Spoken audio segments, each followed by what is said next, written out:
حج یا عمرہ لوگوں سے قرضہ لے کے بھی کیا جا سکتا ہے، کیوں نہیں کیا جا سکتا؟ اسی عمرے، کیونکہ ایک صحیح حدیث ہے، حضور نے فرمایا کہ حجج النسک عمر تتر ینفیان الذنوب والفقر او کما قال سید البشر۔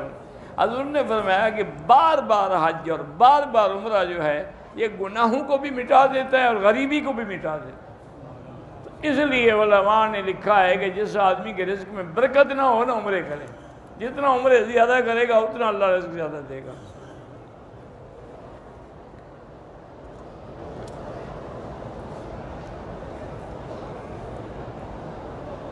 بہرحال غامدی صاحب جو ہے نا، ایک بات تو یاد رکھو کہ یہ بالکل صراط مستقیم سے ہٹا ہوا انسان ہے۔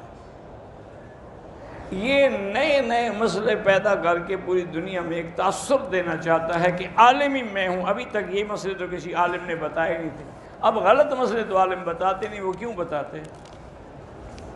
وہ تو حدیث کا بھی منکر ہے، وہ تو اسماء رجال کا بھی منکر ہے۔ وہ تو کہتے ہیں کہ حدیث کا معنی الہام ہے، دل میں خیال آ جائے کہ صحیح ہے تو صحیح ہے ورنہ صحیح نہیں ہے۔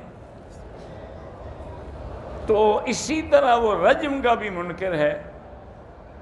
اسی طریقے سے بہت ساری چیزیں ہیں شریعت کی جن کے انکار سے آدمی کافر ہو جاتا ہے۔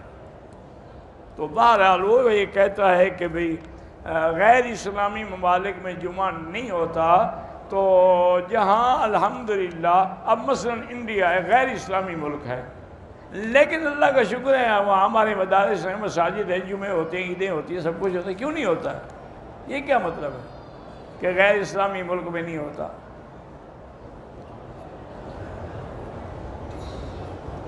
کہتے ہیں جی کہ جب مکے میں اسلامی حکومت نہیں تھی اس وقت وہاں کوئی جمعہ نہیں پڑھایا گیا، جمعہ مدینے میں پڑھایا گیا، اس کو عقل نہیں ہے۔ ابھی تو نماز کی فرضیت نہیں ہوئی تھی شریف آدمی، مکی زندگی میں حکم آ گیا لیکن تنفیذ نہیں ہوئی۔